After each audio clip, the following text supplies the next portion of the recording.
Good morning, students. My name is Yuna Kario, and I'm your tutor for the subject classroom teaching and management. This is for the students now that are doing ACS, the course DE, DSE, and DES or CTM-21. Okay, these contact lessons are for the 2018 assignments. 2018 assignments. So we are going to discuss on what you can expect in your 2018 assignment for the subject classroom teaching and management.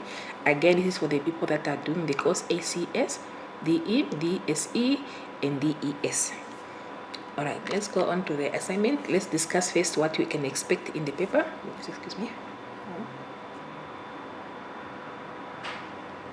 Okay, the assignment is out of 120 marks.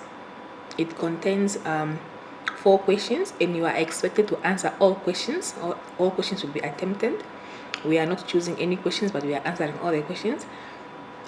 Please, in answering these questions, you can use your study guide, which is the study guide for classroom teaching and management. You are also allowed to use any other textbook which has got relevant information on the subject classroom teaching and management, or any subject, any textbook or book that, or reference or journal or article that talks about classroom teaching and management. You are also free to use internet sources that has information on this classroom teaching and management content. Let's go on to the first question, what you can expect there. You should consider the following points when you are attempting question 1. You are expected to describe the behaviorist theory of learning. You know, in your textbook, they talk about the all types of learning theories. We've got the Piaget learning theory. We've got the cognitive and the.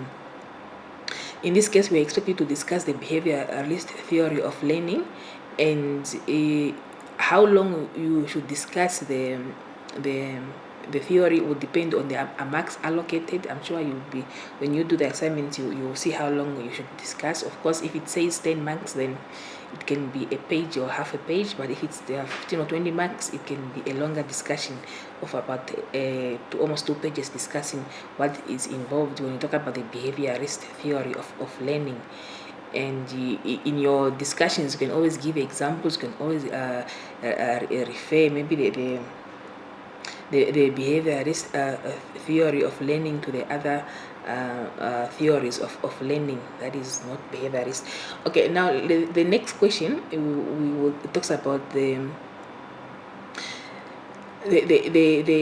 Namibian Training Authority says that the contemporary competency-based education, CBE, allows students to advance based on their abilities to master a skill or a competency at their own space, regardless of their environment.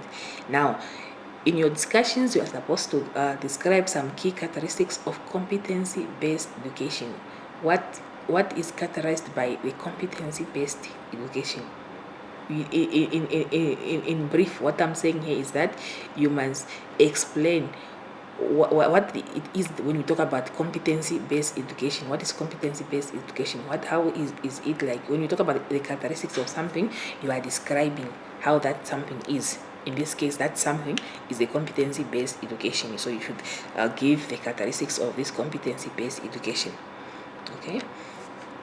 In question 2, consider the following points. A discussion on how schools and teachers could develop self-directed learning skills to develop self-directed learning. How can the school and the teacher, in this case, you as a teacher in the school where you are, if you're not yet in the school environment, the school where you want to be, you can think of an imaginary school that you want to, maybe the Unakario Secondary School, for example, that can be an imaginary school. You can discuss how can you develop self-directed learning skills to develop self-directed learning. How can you do that? So you do a discussions on how to develop self-directed learning skills.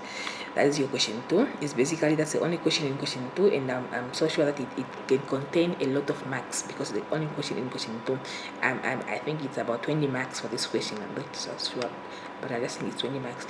Okay, now we come to question 3. In question 3, you should consider the following points. A description on the ways in which the learner teaching process responds to social and cultural contexts. As human beings, we are not living in a vacuum. We live within social and cultural contexts. What I mean by social means that the aspect that affects you socially, these are the people that you are living with. This could be your neighbors, your siblings at home, your spouse, or your parents. If you still live in the environment where you live with your parents, those are people that you are living with. So those are the other people that affect your life. So in this case, we are talking about the learner teaching process. So how does your social context in which you are living in, if you live if you are a learner and you live in an environment which is like a hostel, maybe you live in the hostel, how does that social context in which you are living, how does it affect your teaching learning process? If you are maybe a child who is living with a mother, a single mother, for example, how does it affect your teaching learning process? In if you are a child maybe who's being raised by a grandmother and the parents are living somewhere else, or the parents are late, how is that social environment or social context in which you grow up, how does it affect your learning environment? As a teacher also, you should consider all these social aspects that in which our learners come from. Our learners come from different backgrounds. They don't come from a background which is uniform. They come from different backgrounds. They come from different cultural contexts. So you are also, I was only concentrating on social. Now I'll go on to talk about cultural context. The cultural context, we know in Namibia we are a diverse country with diverse cultural backgrounds. Even if you are teaching maybe in a small school in somewhere in Oshikuku, where most of the learners that you are teaching will be coming from the same let's say indigenous language that they will be speaking, or same cultural background, but there are chances that you might come across a learner who is not from that cultural context in which your school is based. So as a teacher, you are supposed to accommodate each and every child in your classroom, regardless of their different cultural context. And of course, the cultural context that these learners are coming from might differ from that of the teacher. They do give good examples in your study guides about these different cultural contexts. They give examples of how it's not always the same. Our cultures differ, but you as a teacher in a teaching learning process, you're supposed to accommodate all these differences, and you're supposed to see in what way can you help each and every child coming from a different social background, coming from a different cultural context. Okay, now it says here that please give practical examples, evaluate how praise and criticism can be used in the teaching and learning process. So here we are talking about with examples, evaluate how praise by evaluating, we are saying how good or how bad is praise in the teaching and learning process. Give examples. For example, if you praise a learner who has scored 19 out of 20, that's basically a 90% learner. How do you praise that child? How do you evaluate praise? How do you construct your praise? And is praise good for that child, or is criticism? Are you going to criticize that child for not scoring 20 out of 20? Are you going to praise him for scoring 19 out of 20? How are you going to use it? And if you are going to criticize the child, how are you doing it? Is your criticism constructive? Is it destructive? And is your praise, if you are praising the learner, is this praise realistic, or are you being unrealistic with the way you praise? Sometimes we teachers also, we can overdo our praise. For example, a child who has scored a 6 out of 20, the way we praise this child should not mislead the child to think that he is now an A student. We know that someone who scores a 6 out of 20 is definitely not an A student. But how are you praising that child? Don't mislead them that they are the best student when they have a 6 out of 20. But of course, when you criticize them again, you should be careful how you do your criticism. You should evaluate how are you criticizing this child.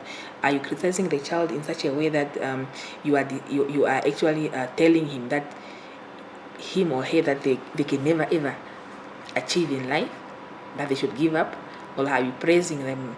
Are you criticizing them in such a manner that they can actually pull up their socks and improve in their next assessments and stuff like that? So this is what you should look at, and please give practical examples. If you are not yet in the teaching profession, you can imagine, or you can use your own past experience in the classroom situation. You can look up, read up. All these examples are found in most of the textbooks. Question 4. Consider the following points.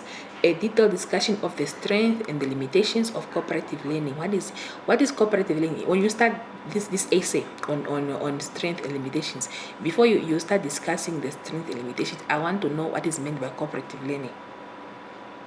So you start off the essay by describing very briefly what cooperative learning is. Start off by giving the strength of this cooperative learning, and then discuss the limitations or the disadvantages of cooperative learning.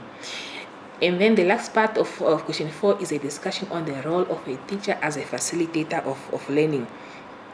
These days, teachers in classrooms, in the syllabus that we follow, in the curricula that we follow, we don't expect teachers to know everything, to spoon feed the learners. We don't look at the teacher like the teacher is the only one with the information, or is the master of all information and knowledge. We actually look at the teachers as a facilitator. He or she is facilitating the learning process in the classroom.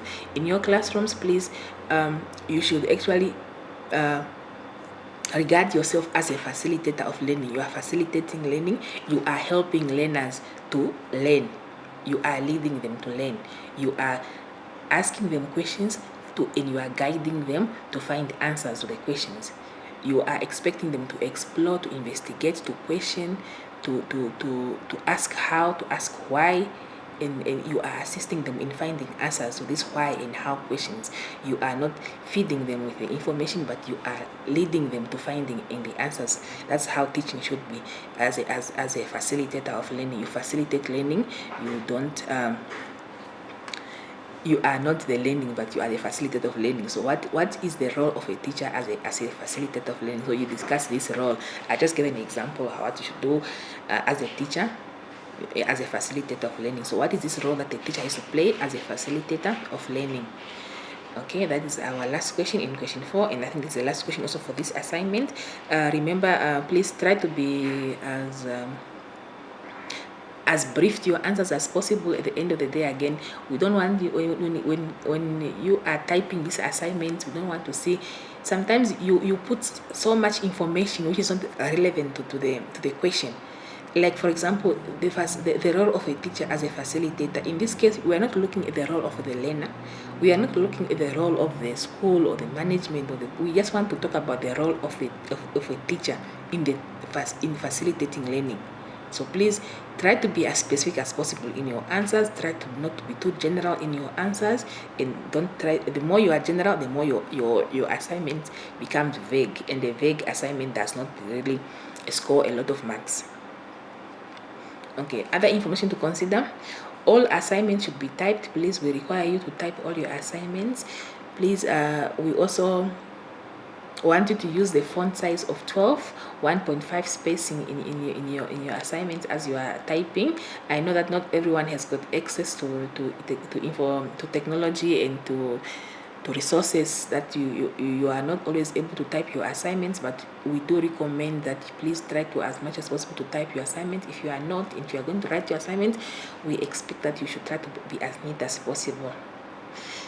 Okay, when you have typed your assignment, please justify your assignment. If you can type an assignment, I'm sure you know what we mean by justifying your assignment. If you look on your desk, on your desktop, when you are typing your assignment, there's a part which says center, it's left aligning, and then left or right.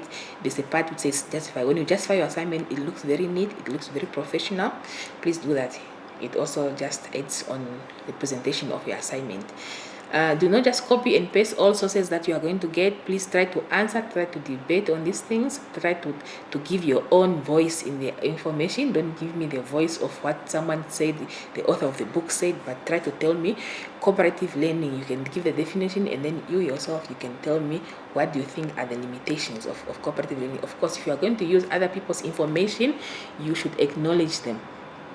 use information from others, acknowledge that according to who, according to Cario 2012, she said reference, she talked about cooperative learning as a good way of teaching learners that are in the pre-primary phase, for example, if that's what you found out in your reading. You are also expected, please, to use the APA referencing system or style, and the use of practical and local examples in your discussions is recommended, please. We don't want you to use examples from Asia. If you can, but we recommend that you use examples that are happening right now in your classroom in Namibia. It's important. Okay, my cell phone number is 08128514424. My email address is yuna.cario@gmail.com. You are free to email me. You are free to call me at any time. I can adhere to your queries or suggestions, and I'm wishing you good luck in your assignments, and I hope that you do hand them on time. This is the end of our presentation, and good luck. Thank you.